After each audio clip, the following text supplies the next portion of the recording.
Ladies and gentlemen, welcome back to Ball Watching, a St. Louis City SC podcast hosted by myself, Jake, and Justin.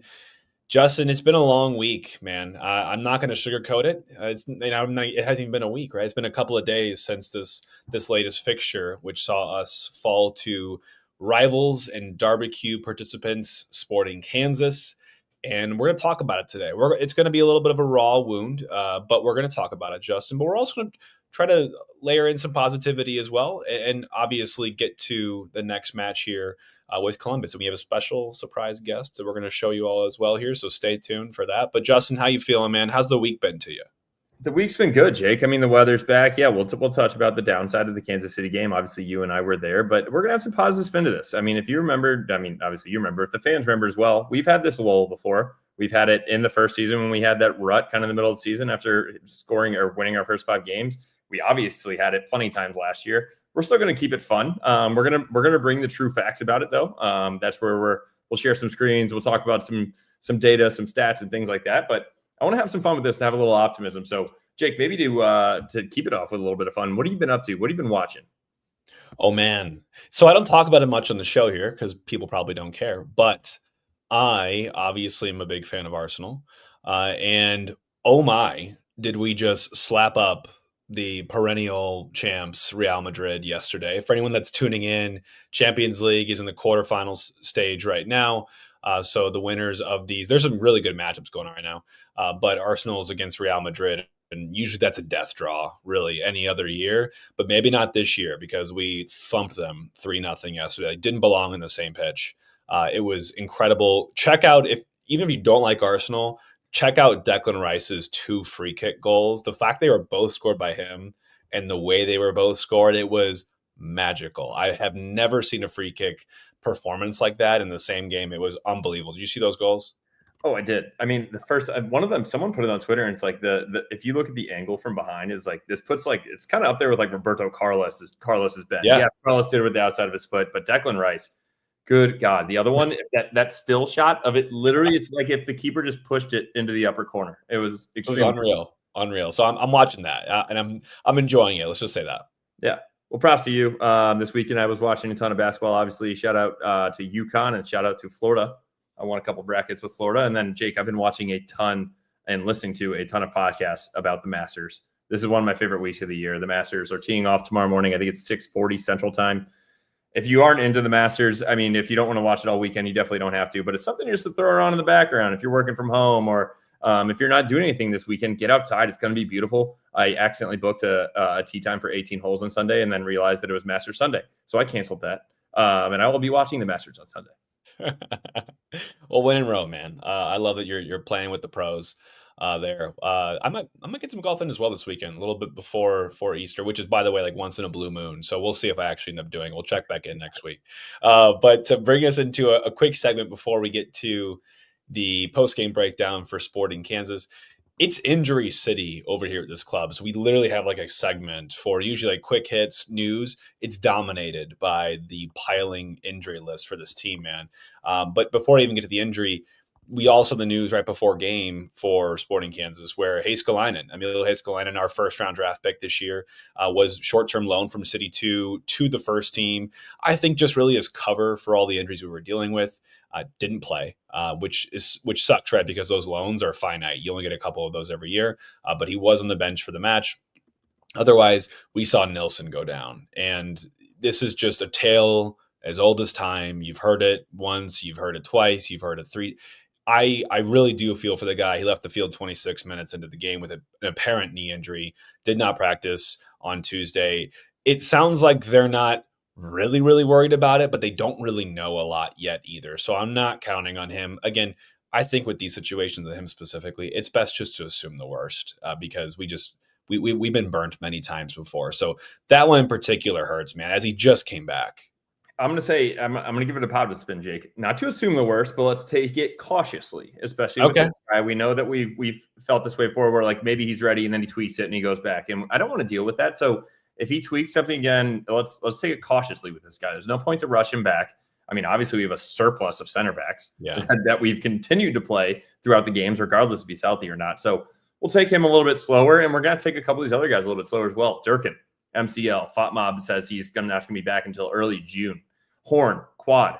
He'll be early May at the earliest. We also have Berkey, who was originally expecting to miss in totality of a month, but about one more week from that initial timetable. So I would not expect to see him again this weekend. Obviously, another one you want to take slow, especially with it being a goalie and it being on his hands. So this is one. And then you look at Totland as well, kind of similar. Supposed to be out a month, and now we got maybe one more week. So these are all older timetables that we're still waiting to get a little bit more insight on. But again, I know we're in a little bit of a rut. Everybody wants to get them all back, but if we really want to look at this season, remember, this thing goes pretty much through October. Right. If we're playing into the playoffs, into the finals, it's in December.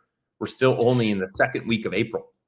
Yeah. And I acknowledge that's a lot early on, and it makes you kind of wonder about what's going on or why we can't keep some of these guys healthy. But the more longer term ones we've already been well aware of for a while now is Alm. Sounds like he could be returning again, according to his initial timetable. Haven't heard about him recently. Jay Reed, I saw, was doing some running at training. So that one in particular, I'm excited about because God, do we need a real, wing back profile right now? And he could really help add some depth to that. So that would be nice.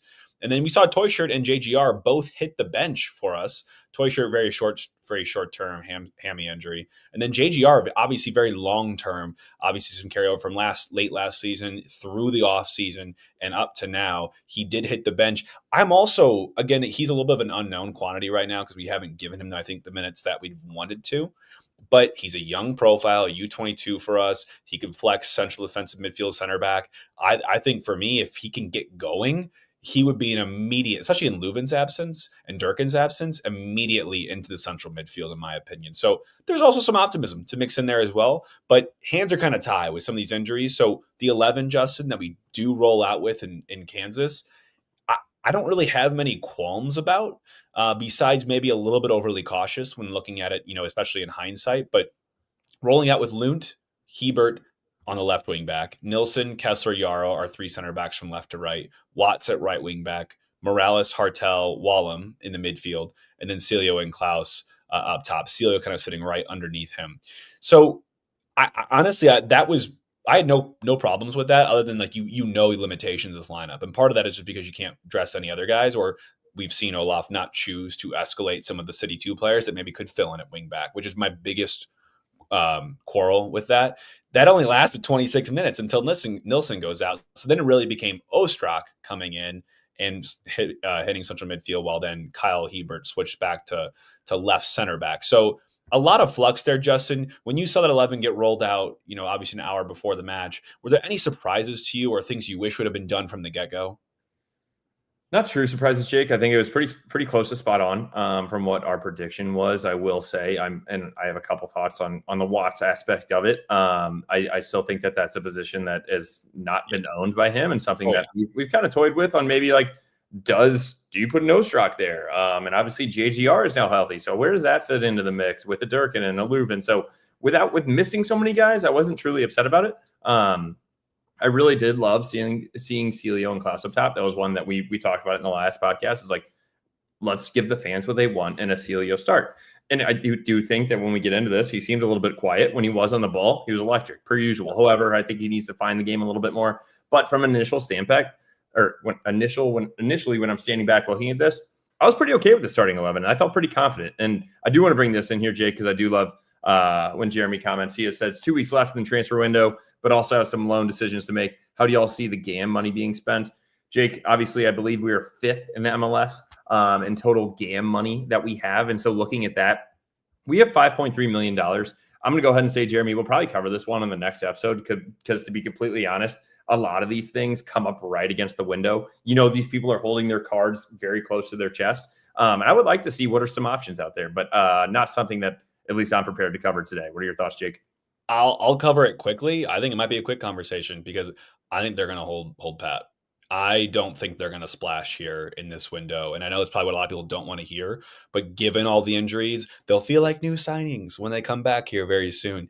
And I'm saying that sarcastically. I think we've seen this team be super, super active in the summer window when you've got, all the European free agents, and that season's really over and we do a lot of business in that country or in that continent. So I see us kind of holding here. And I kind of get it, right? Because we've been successful with that strategy so far. Successful, you might be able to argue. But at least we've been consistent, and I think how we've approached it. And I don't see them splashing now when they can really splash in the summer if things have really hit 2024 levels. Not that you should wait for that, but I'm not feeling very optimistic in them really kind of going out and getting aggressive. But yeah, we can talk about it again, Justin, in the next episode if that makes sense. But um, getting into, we talked about, initial standpoints and initial thoughts. The initial phase of the game, probably opening 15, 20 was pretty much all Sporting KC, right? It was their home. They just got that fired manager in Vermees. They're kind of doing the new coach bounce where you can feel the energy, right? It's there. It's poignant. The fans are into it that were there. And then everyone on the field, they're confident, right? They're kind of buzzing to kind of maybe show the new interim coach what they're about. And we took it, right? Well, we weathered the storm. They had the ball in our third for a lot of that, and we bent, but we did not break. And I want to give the team kudos for that, because what better way to start a game like that, a rivalry match on the road to a team that needs every bit of any point they can get out of this, and you stifle them. And they had the ball, right, but they weren't dangerous with it. And I think for us, it played into our hands, right? We generated some big chances in that opening 30 minutes, despite having a fraction of the possession. Yeah, and I would say, Jake, the biggest point we talk about these away games, and something that we got to take care of when we're at home as well. No goals in the first 15 or 20 minutes being scored on, especially when you're away, and when you're at home trying to score in that timeline. The away team is always trying to get rid of and just weather the storm. See what the other team's doing. The other team's going to be coming out flying. The fans are usually giving them juiced up. Kansas City, I don't know how they were any juiced up, considering we were almost half those fans there. But this is one of those things where I thought that we played extremely well to start this game. You think about the chances that we had from Wallem, and I think he was honestly a shining star, and we'll talk about that later in this game as well. But this is one that I thought that we started out pretty well, and I was feeling pretty good. Yeah, no, if you talk about game plan, I think we executed that perfectly. You knew they were going to come out with energy, and you knew that we had to respond and play smart. And we used, I think, a lot of direct and counterattacking kind of soccer to begin those 30 minutes. Like you mentioned, Wallem hit the post in the 16th minute. A minute later, Wallem again breaking through after a peach of a ball from Morales, lofted through the middle of the pitch, brings it down over his head, steered on frame. The angle got really closed down by Postcam. And then the rebound goes to Watts, who, in my opinion, the body shape, his positioning, he just really wasn't ready for that opportunity to pop up to him, and he kind of just flailed at it and sent it soaring over the bar. Justin, what was your take on that chance? Because looking back at it, I mean, it hurts, man. That'd have been so nice to get one there. That was a tough one. I do, when I first watched it as well, I was like, it seems like he could have been a little bit more on his toes and moved his feet, as opposed to like falling away and just trying to kick at it. Tom Timmerman asked him about it. He goes, honestly, here's what Watts said. Honestly, I saw him driving. I started going towards the box, and I thought he was going to play it this way. And when he says this way, he says that Watts stops, turns, open his body slightly with his right foot forward, so I could take a step and then hit it with my right. I took one more step, and it hit my left knee. He said, maybe I could have went like, and when he does that, then he thrusts his hip. And essentially he was saying it happened too quickly for him to react, which if you do look at it, it's a bang situation. I just wish he was a little bit more on his toes, a little bit light footed there, so that he could have tried to get that down and just put it in the back of the net.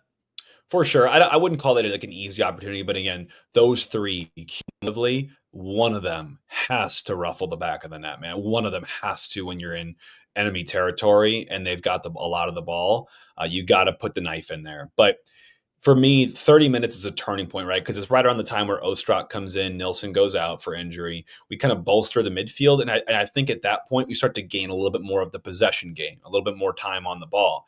But the problem there is that there's still near zero buildup or possibility of passing through the middle of the pitch for us. It's brutal, man. And I think it's a couple different things, but we're also very, very, tilted towards one side of the field as well, because when Wallem comes back to left wing back after that Ostrak coming in for Nilsson, now we can play up the left with ease, right? You have Hartel over there. You've got Wallem over there, who is just magical, by the way. I'm so happy with that signing so far. He's been immense. But you're missing Totland sorely because the right side honestly just sucks. Like that's where the ball goes to die. We've heard Mike Chat City Tactics talk about that plenty of times. And you're missing Leuven as well, sorely as an option. Again, he hasn't been at his best, but just with all that happening, Justin, it feels like Hartel is taking the whole team on his back in terms of getting the ball up the field. And the only way through is the left. And when that's the only way through, we become a very, very easy team to defend if we're not just going direct. Yeah, we talked about it last time as well. This is one where Hartel knows it as well. When he looks to his right, he doesn't feel comfortable playing it out there because he does know the ball goes there to die. Or so when he looks to his right. So then he automatically goes back to his left, and it shows in our pass map that I think Mike tweeted it out as well, and we should put that back up as well. I'll try to find it later on in the shows. But everything is going down the left, everything. And it becomes predictable, and teams know this. We talked about it. Bradley Carnell knew that we were going to have a weakness down the right side. The other teams know this, and they see this when they're, and we'll show a couple clips here in a second about them attacking down the right side, and or the lack of communication and chemistry, and then which leads to poor marking, which leads to goals. And if you're not having a strong enough one side and you're being so heavily reliant on one, it just completely shifts the field to where you're not even using half of it. Right. No, I agree. So, I mean, progression remains a key theme here to keep an eye on, right? Where we just really struggle to build, especially to the middle. We can't really build to the right either, especially with the personnel that we have available at the moment. Another thing I noticed here, and I'm sure a lot of people did too, is I labeled this segment for us, who's on first?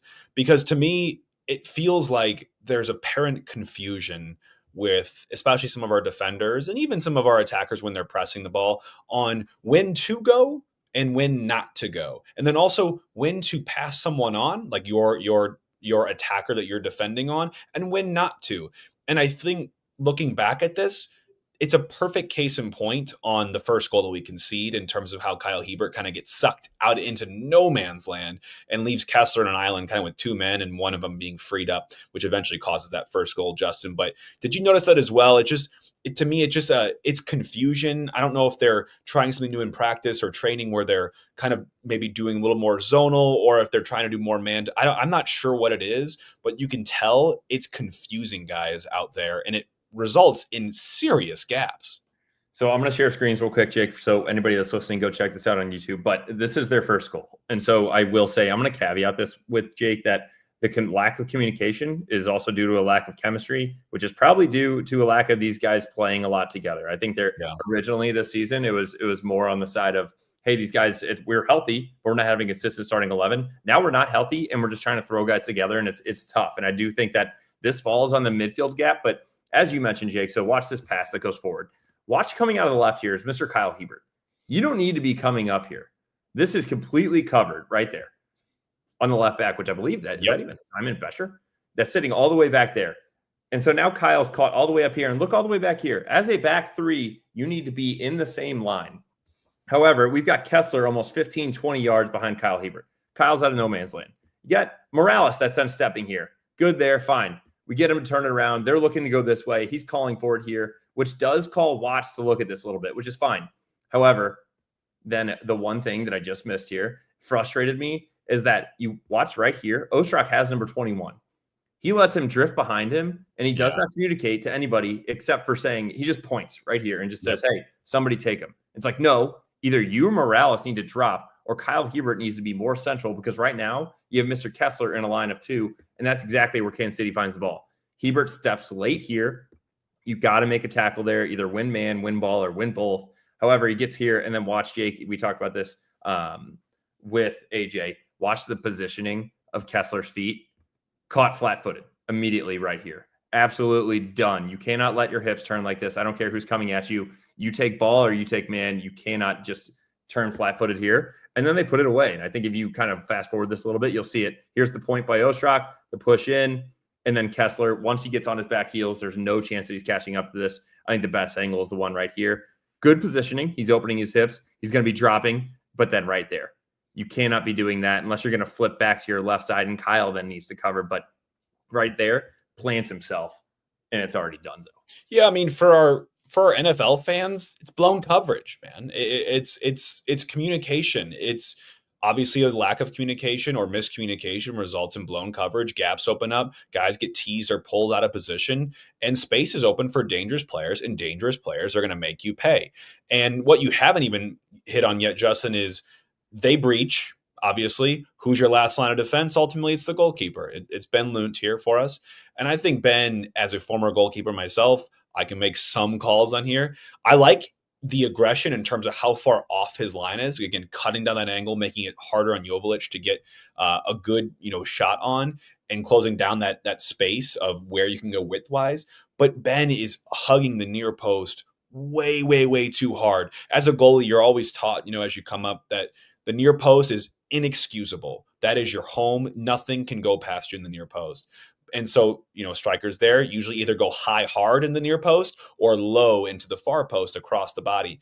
And so as a big, 6'5" goalkeeper, you want him to be a little bit more even between the near post and far post. I think he just overcompensated. And as a result, Joveljic had a pretty easy kind of slot into the far post. It wasn't like it was off the post and in or right into the far corner. It looked like he had misplayed his angle, and I think he did. Jake, I mean, look at this. This is almost dead center of the goal where this ball is crossing the line. Like, it may finish over into the corner, but it's definitely not side netting. So this tells you how forward the angle was. You saw it from our seats, which were over this way. We knew he had like the full left post almost covered with like his body, like his actual torso. So not a good positioning there for Ben. It was a little bit of something that we saw earlier in the game when he kind of got caught in no man's land and trying to come out. So then, Jake, I do want to bring us into their second goal then. This one was frustrating me for a couple of reasons as well. So first, I want to kind of touch on it here, that when you watch this, here's Watts.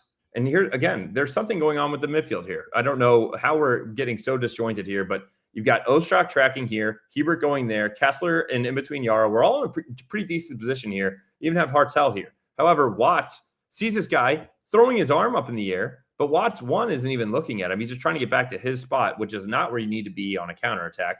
You need to then be sliding into here, because then look, Ostrak's passing him on so that he can help Hebert, and Kessler's going to pick up the second attacker. However, Watts continues to jog, stays equidistant with this guy of a good 15 yards, leaving him in a wide open pocket, top of the box. That's where the first shot goes. And then once it goes up, you just have Watts. He's literally about to throw his arms up. Incredible save by Ben Lunt here. Oh, my God. But then also Watts, again, I understand the shot goes up and then he just throws his arm up again. Like, what do you mean you're throwing your arms up? What are you doing in this situation? But I do want to give a massive shout out to Ben Lunt for this save, because I think there's one more replay that they have here, Jake. This touch, if anybody didn't see it, incredible. Good. Yeah. That's fantastic stuff. That keeps you in games. This thing could have been done and over. And unluckily, it goes back off the post. And so we weren't able to end up keeping them out of the net. But a great reaction save for him there. And then after that, that's not on him. Yeah. So, a couple of things to pick apart there. Obviously, with Watts, maybe he thinks that's not his guy because it's so center of the pitch. And that's fine if you want to play it like that. But if there's no one else around, you have to take accountability. You got to step up and be that guy. You can't point at, or if you can't be, late runner, communicate to your center. Someone needs to get there if it's not me. But take initiative. Like, if there's someone open in the box and you have two guys, your own defenders that are marking two attackers, maybe you're the last person to go man to man and make sure no one gets an easy shot on goal here. It's not rocket science, but it's frustrating because I just feel like either players are doing or are not doing certain things because they've maybe been educated or told not to or to do. And we don't know what that is, right? Because we're not on the training pitch with them. We don't know what those philosophies and principles are that are being drilled into their brains, but clearly it's causing disruption, because when things go wrong, our lines get broken, we appear very disjointed. And those are two goals that illustrate that principle perfectly. And to round this out, Justin, yes, to Ben Lunt, as much as we picked on him for the first goal, that first save on the second goal is world-class. Maybe he doesn't get there if he's not 6'5". I'm not going to take away from them that reaction to just nudge that onto the far post with the pace it was hit at, the point-blankedness of it. I was really impressed with that save. If that doesn't go in as a second goal, that might be the moment of the match for us, because maybe the result changes or what happens. But all you can do as a goalie is you eat your mistakes sometimes, you shake it off, and the next play is all you. And that's what he did. In the second shot of the second goal, he had nothing he could do. Defenders left him out to dry. Everyone stopped playing. Heads go down. And we're going to talk about that as well, Justin. But just like KC finished those chances, Justin, I've kind of already talked about it. our confidence in front of goal just looks so low at this point. And to a certain point, I get it, right? Things aren't going your way.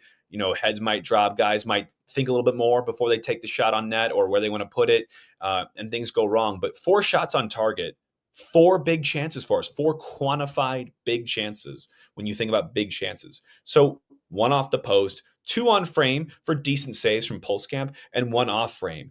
Even when you're chasing and you get Hartel, the guy that you want this to fall to, okay, he's the guy, the big player, the big name. Of course, he gets it on goal, but it's not good enough placement.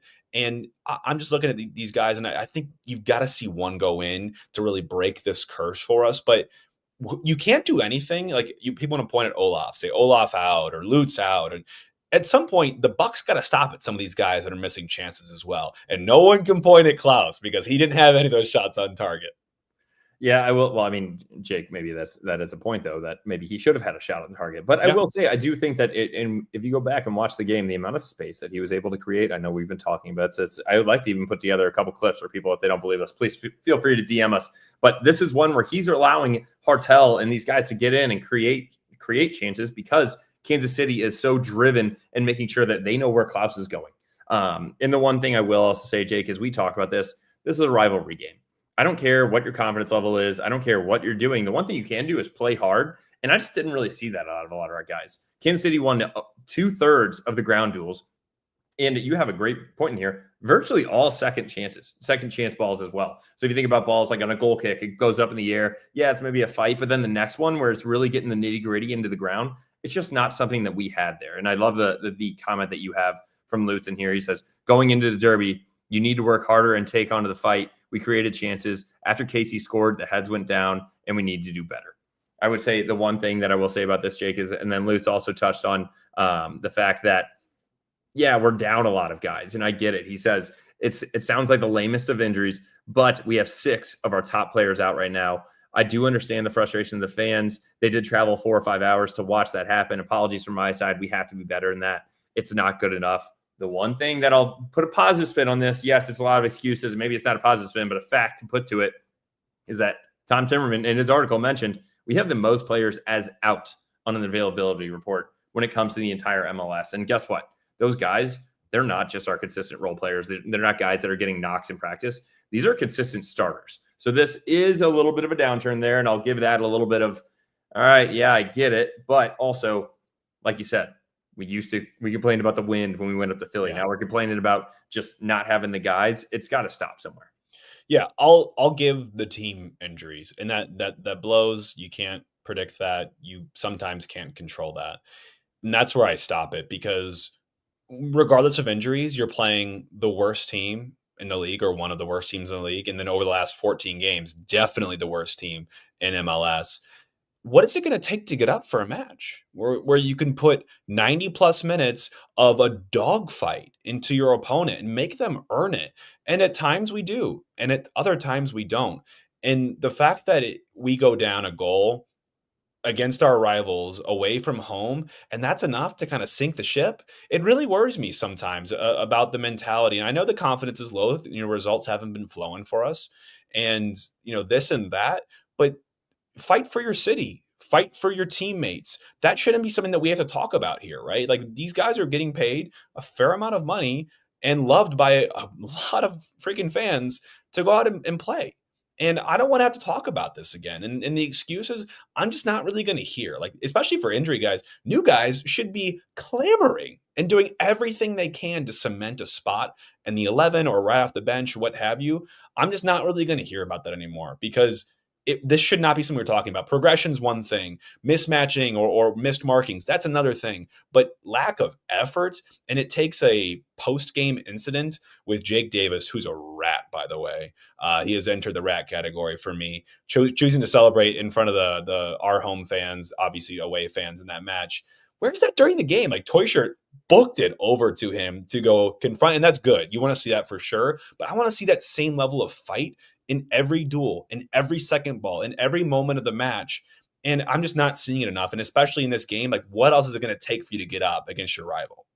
Yeah, I could not agree more. I'd love to see that Teuscher did that. And as you mentioned, Toyster, Jake, I wanted to get your thoughts on the subs on this game as well, real quick. Obviously, outside of Ostrak coming in the 26th minute. But what about Betcher for Celio in the 56th and then Toyster for Morales in the 80th? I'll go right now. I appreciated Betcher coming on, and maybe taking Celio out is because Olaf wasn't seeing what we were kind of saying in the stands, and the fact that like the first half, Celio was just quiet.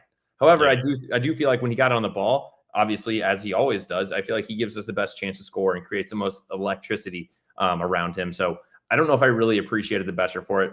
I did like Toyster for Morales though in the 80th, but what were your thoughts? I think the Celio thing we've learned, I heard at least on that was pre-planned. They were trying to give him basically an hour of match Okay. time, which is good. But again, he was bringing a lot, to that match. And I guess I've learned mostly that they're really taking his rehabilitation and recovery very seriously and really kind of easing him into the season, which gives me hope, right? Because now we're at an hour mark for Celio. That's going to grow, obviously, you would expect. And given they're giving him a start in that type of match despite having a minutes restriction, I think he's starting to earn a little bit more trust with Olaf, and that rehabilitation is kind of going in parallel with it. So I'm expecting a lot more Celio in the future. I think Toyshirt makes sense too. Not that I really saw much of an impact after that, but the bench, man, I'm looking at it and it's a sad, sad thing from this match. I mean, you've got obviously Olivares on the bench as a backup to Lund with no Berkey. You've got JGR, you've got Baumgartel out there. We had Heiskalainen on there. I could have been fine with seeing him get introduced, get a debut, and just see what you can do, man, because we know that he's creative. He adds a big profile to the match as well. So I don't think it was a very aggressive game from a subs perspective. I did think the Ostrak sub, while it was done to us, definitely helped a little bit more in midfield and brought a little more balance, I think, to the team, but nothing that obviously can end up saving us, Justin. But what are you thinking, big picture? Any bright spots you want to highlight before we move into the next part of the show?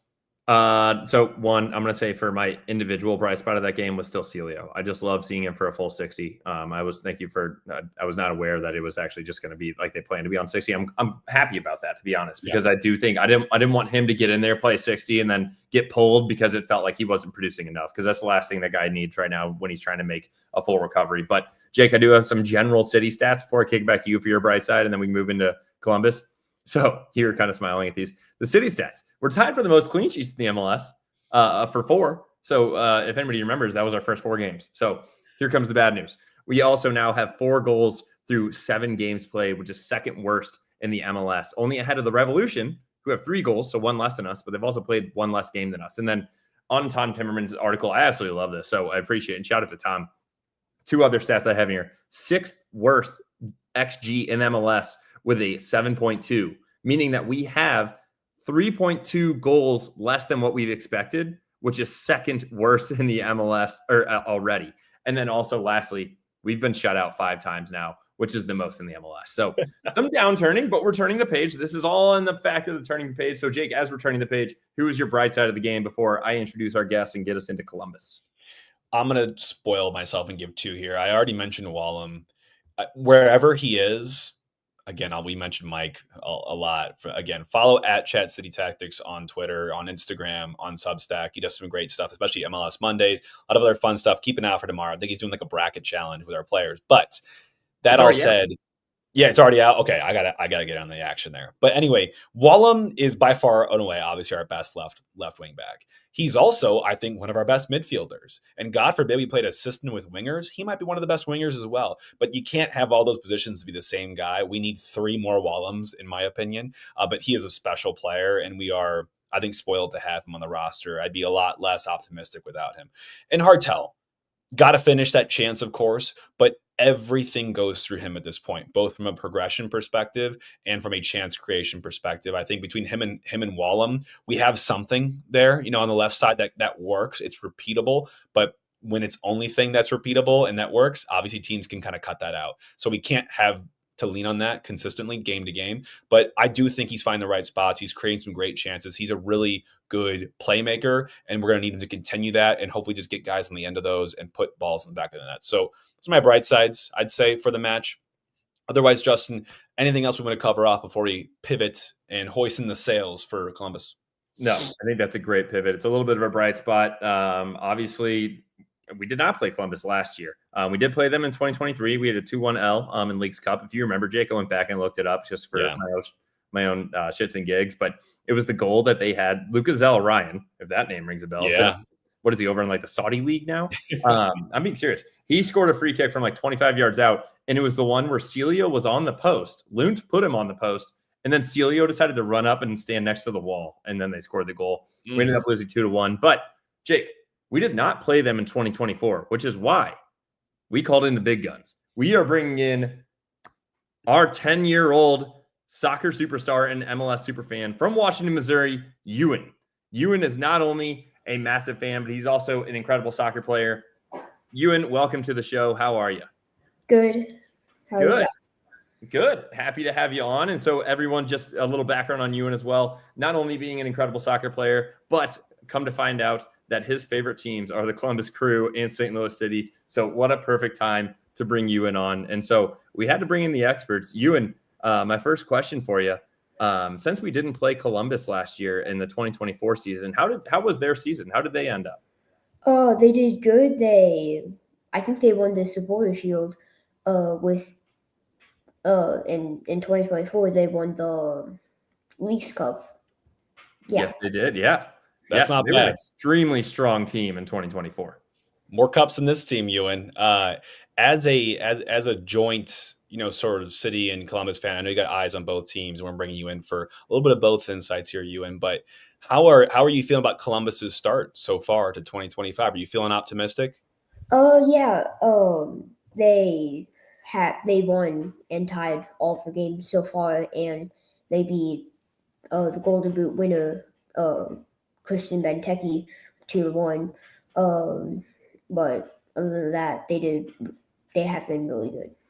Yeah, they're first in the West and one of the strongest teams right now in the MLS, if you look at that. So as you mentioned, they have 15 points.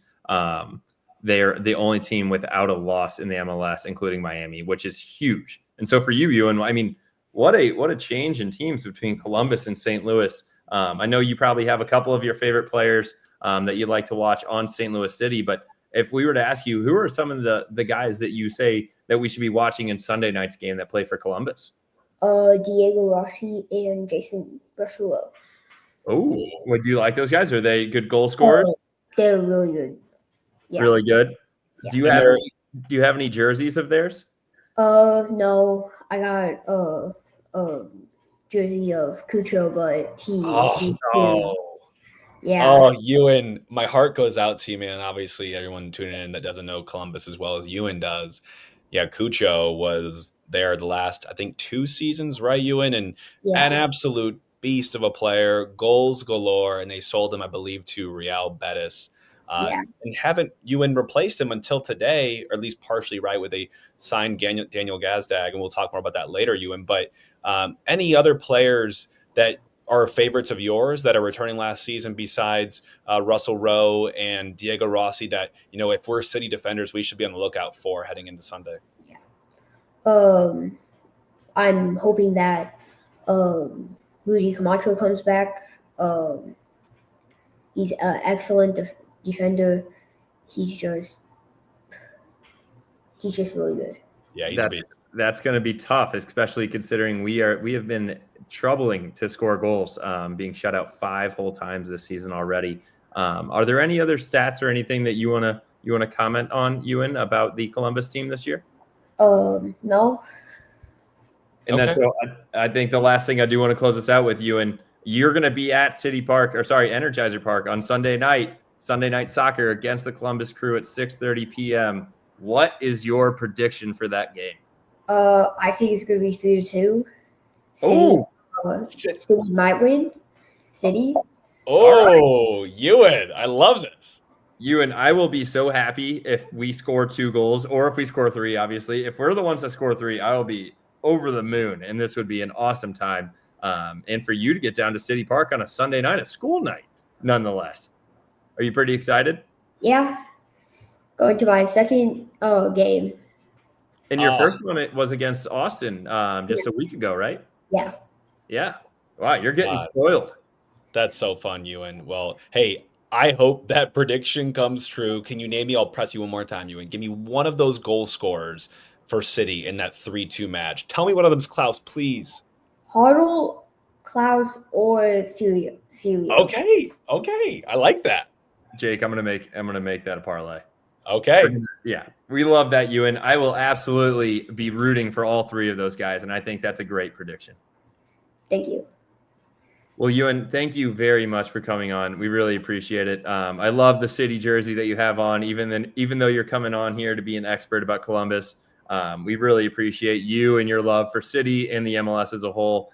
Hopefully, the City boys can get you a win on Sunday, but maybe the best outcome for you is a tie. Then both of your teams kind of win, right? Yes. Yeah, that makes sense. Well, Ewan, thank you very much, and we'll talk to you soon. Thank you. Thanks, Bye. Ewan. Bye.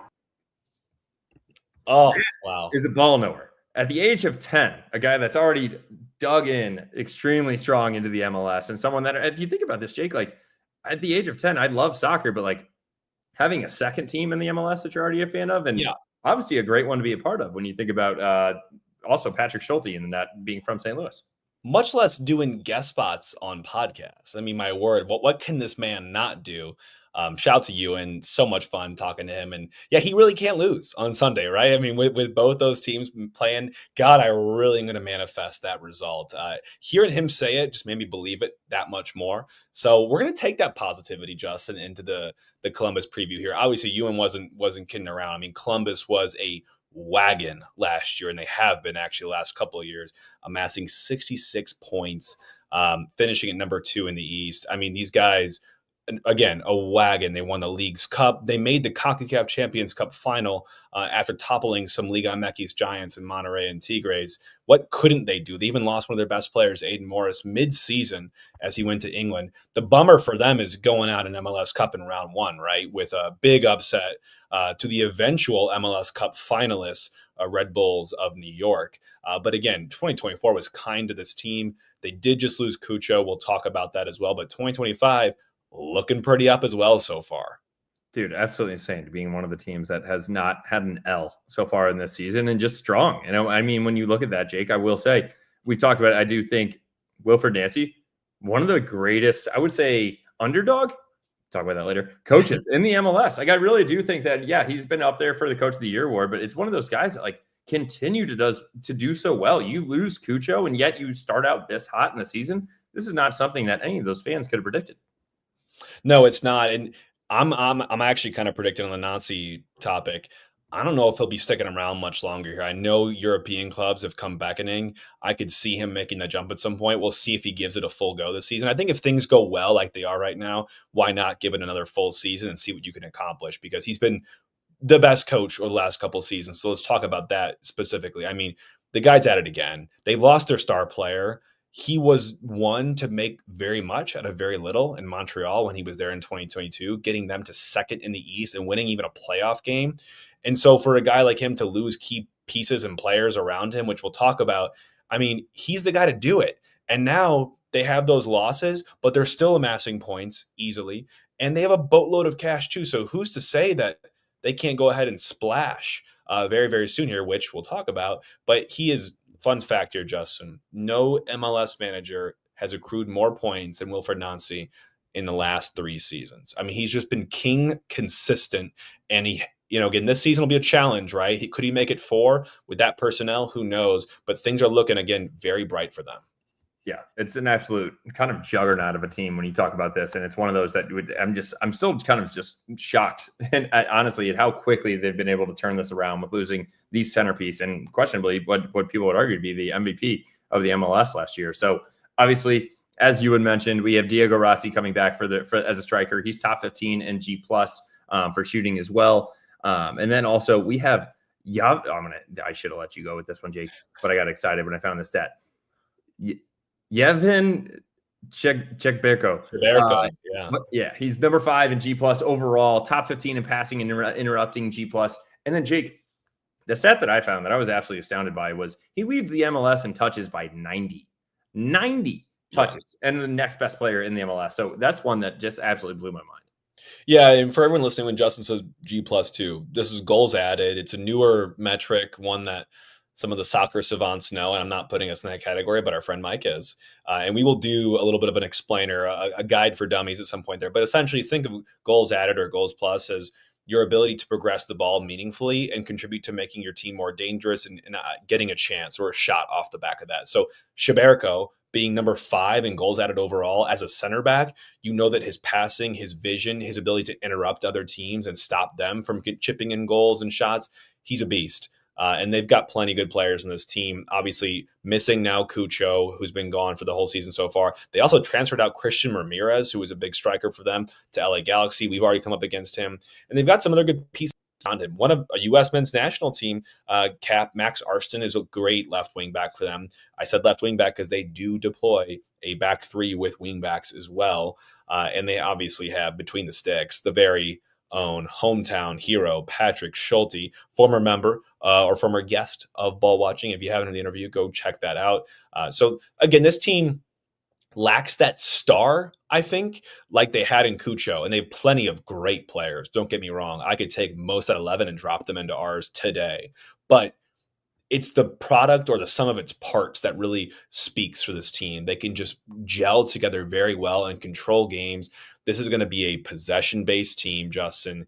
It's one that we're going to really need to be patient about and bend, but not break, because they will poke and prod, swing it from side to side, tease our guys out of positions. And I'm looking at this, Justin, I'm just kind of getting a little bit nervous, right? If we're talking about who goes where and when, Columbus is going to look for that and take advantage of it. But I also think there's some good some upside as well, which we can get to here, Justin. Yeah, I would say the last thing on Patrick Schulte. So I was looking to be like, oh, this guy has made so many saves for this team. He's only made 14 saves, but that's because he hasn't needed to. He only has 5 goals against in 7 games. So if you think about it, that's only 19 shot on goals. That's a massive, massive kudos to that defense. It's kind of a brick wall when you think about it. And then if you put an absolute brick wall between the sticks, that's why this team is on the top in the West, or in the East, sorry.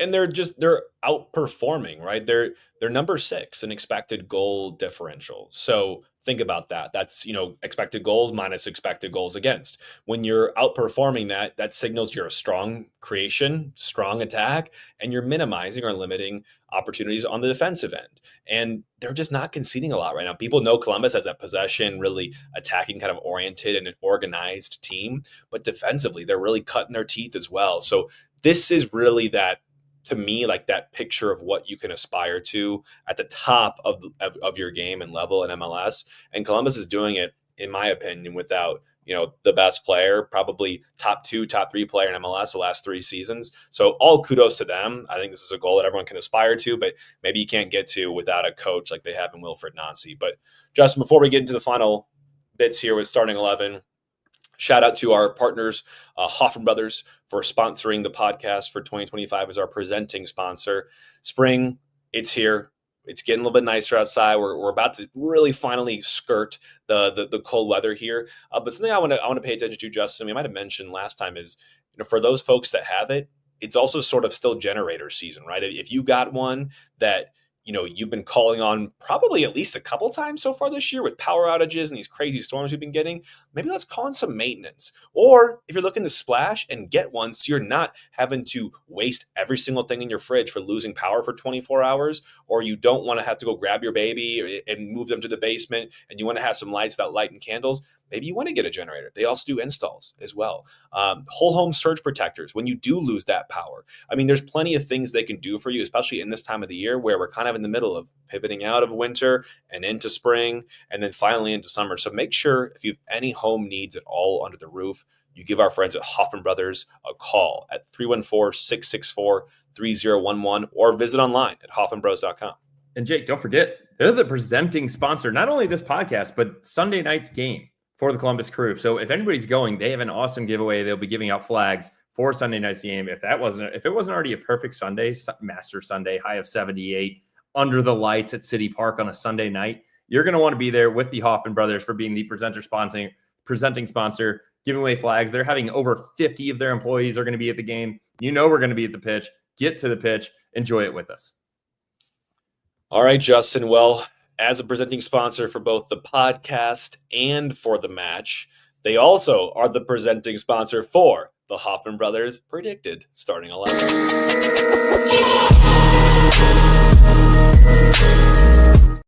Dude, every time we do it, I keep remembering to be like, we got to turn that volume down. Yeah, apologies. I'm going to do it right after this. I apologize for anybody that we've already blown your eardrums for the past 4 seasons, but that will be coming down. Please don't sue. Please don't sue. Justin, this one I had a little bit of fun with because my anticipation here is I hope that Olaf brings to this match a little bit of courage because, in my opinion, every match we played so far, going into it, I've really felt like we had a really strong opportunity to come away with points or to really put up a battle and maybe even win. This one's tough. This one to me is one that even if you're at home, you're going into it, going up against a team that is well informed, that will be fighting for championships at the end of the season on many fronts. So why not put your cards on the table and see what sticks? Let's at least get going, right? Like, to me, result may not matter as much in this game as much as effort and progression and getting better at what we're doing. So for me, this is how I think I would roll out if I'm Olaf. I can kind of layer in here too, Justin, if I think he will go with this. But Lund, obviously starting. For the back three, with Horn still out, I haven't heard anything about him progressing far enough yet. And with Nilsson still, I'm not counting him in either. We're getting thinner at center back, obviously. I would go with Hebert on the left center back, and I would go with Kessler sticking in the middle. And I think it's time. You've got to start Baumgartel at right center back. So that was how I would start the defense. I'm similar with you, but I'm going to go Baumgartel left, Kessler middle, Hebert right. And the only thing I would say there is that in the fact that we're looking about what's going up in the midfield, then the only possible thought there as well, Jake, is it just time for Josh Yarrow? I feel like we haven't had a lot of highs or lows in Mr. Josh Yarrow, but we've seen some slowness and some lack of passing on the Hebert side of things. So maybe that is a Hebert side, but I'm going to go with a Baumgartel left. Because, again, I don't think that Hebert, kind of saw it in the first goal. I think his positioning is a little off when he's on the left side. Obviously, when he's carrying it up the field, it's on his not his dominant foot. We're using his left. So I'd like to push him back to the right. And I'm pretty sure Baumgartel came over as like a left-sided center back. I could be wrong there. Yeah, I'd have to look back at his footedness. I mean, obviously, we haven't seen him start. And some of the minutes we did see him play, he played center forward. So, I mean, who knows? I just want to see him get a start. If it's on either side, I honestly don't care. I just want to see a ball player hit the back line, take some chances, progress the ball better. In the midfield, I'm going to go with 5 here. Obviously includes both wing backs. So Wallum, for me, has to stay at left wing back. I love him in midfield and more advanced. He can't be there when we don't have another natural person behind him. So Morales, I think we'd set up next to him in a holding midfield position.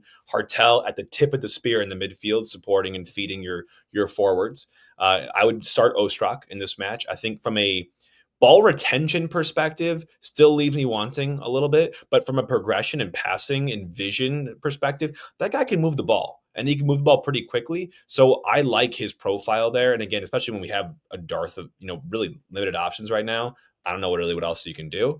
And for me, the biggest one is start anyone besides Watts or Hebert at right wing back. You pull a guy off the street.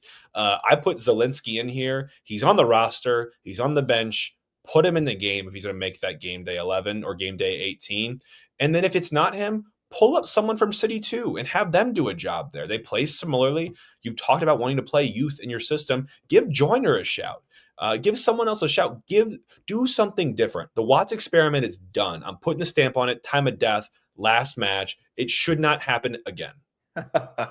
Jesus, man. I was going to ask you, what are your thoughts? Didn't City put up a couple pictures of Jay Reid?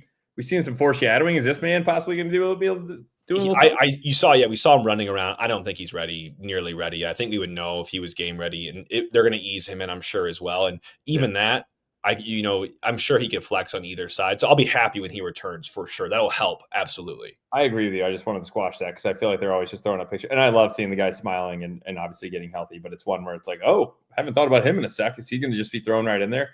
Jake, I want to get your thoughts on this real quick. Going left to right. What if, instead of having Zielinski get his first minutes as a start, actually, no, I'm going to keep that as well. I'm fine with you. I'm cool. Okay. No, screw it. I'm going to what if we went Wallum, Morales, and JGR instead of Ostrak, and then putting Ostrak at right back with a Hartel up top? I don't see Ostrak doing well in that position personally.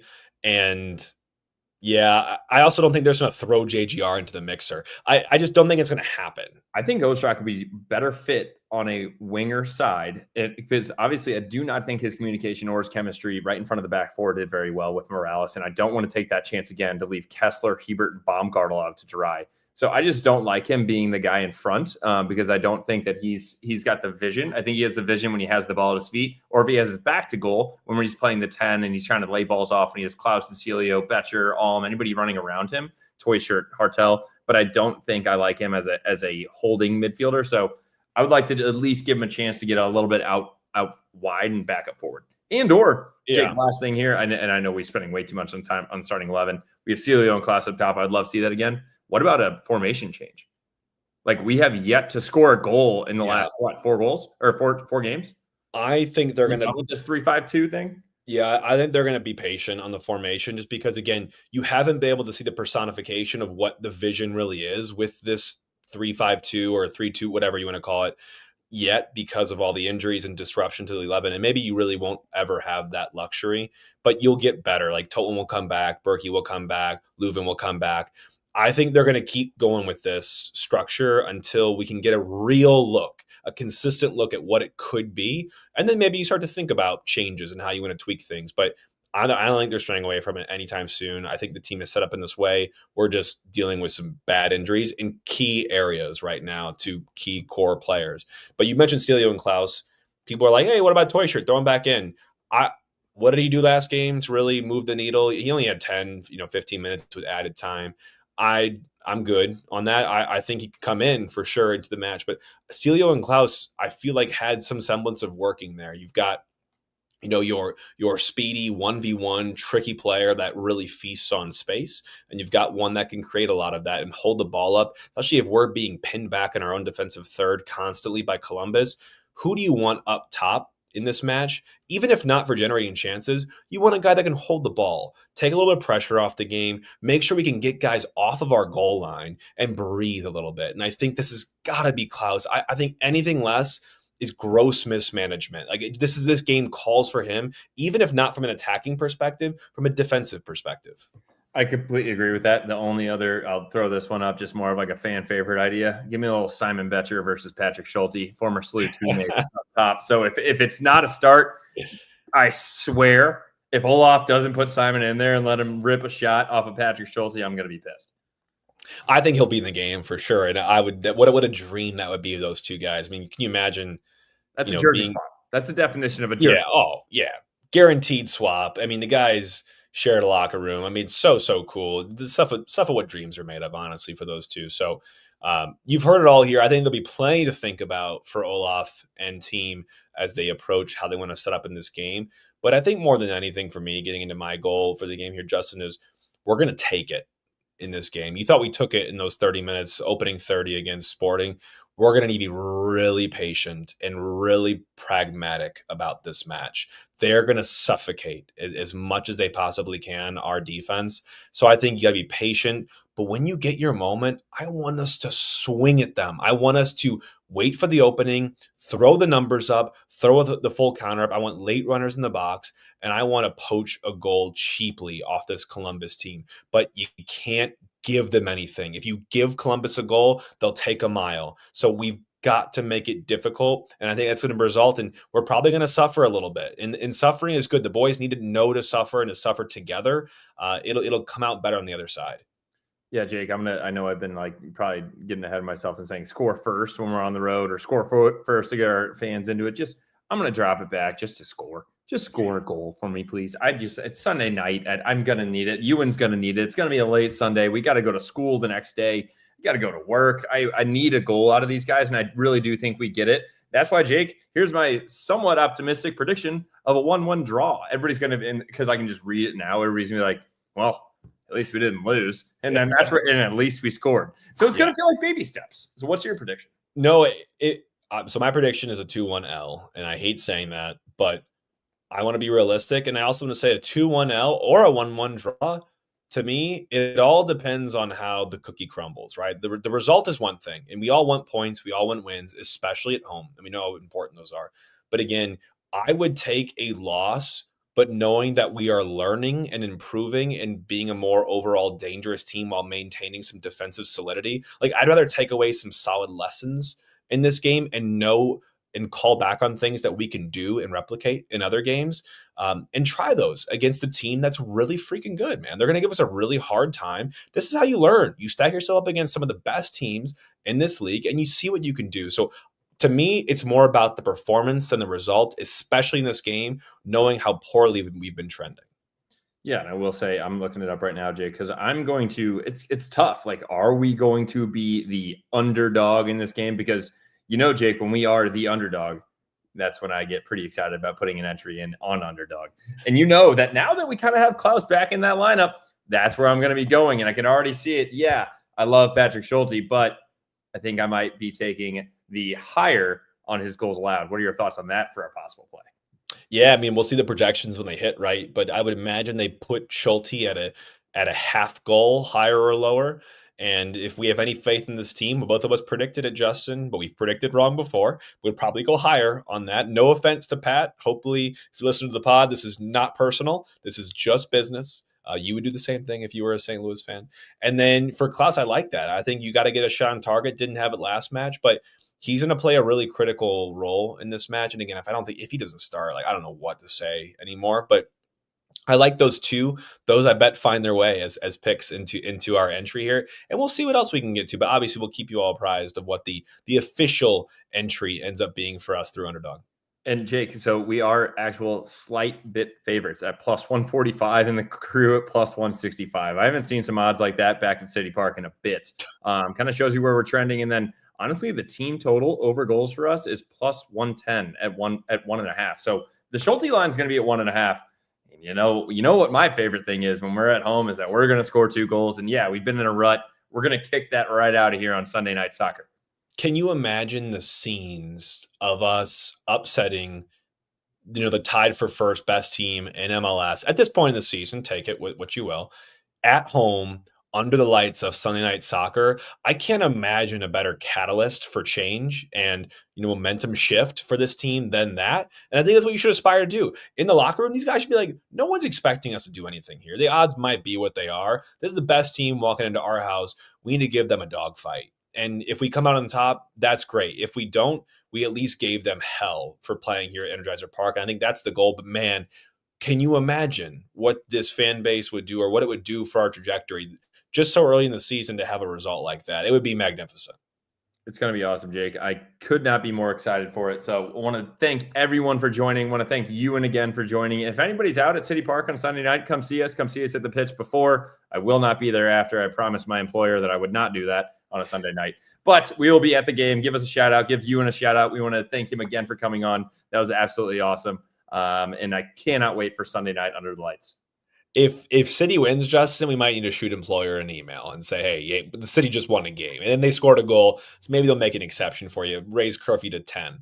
But we'll see. We'll take it in stride, Justin. But a pleasure as always, man. Great doing it with you. And shout out to Ewan again for coming on the show. And everyone enjoy the match on Sunday. Sunday Night Soccer, it's prime time on Apple and MLS Season Pass. Should be a great one. Let's go out swinging, man. That's what I want from this team. I want to fight, and I think this team should be up and ready for it. So in the meantime, all for City.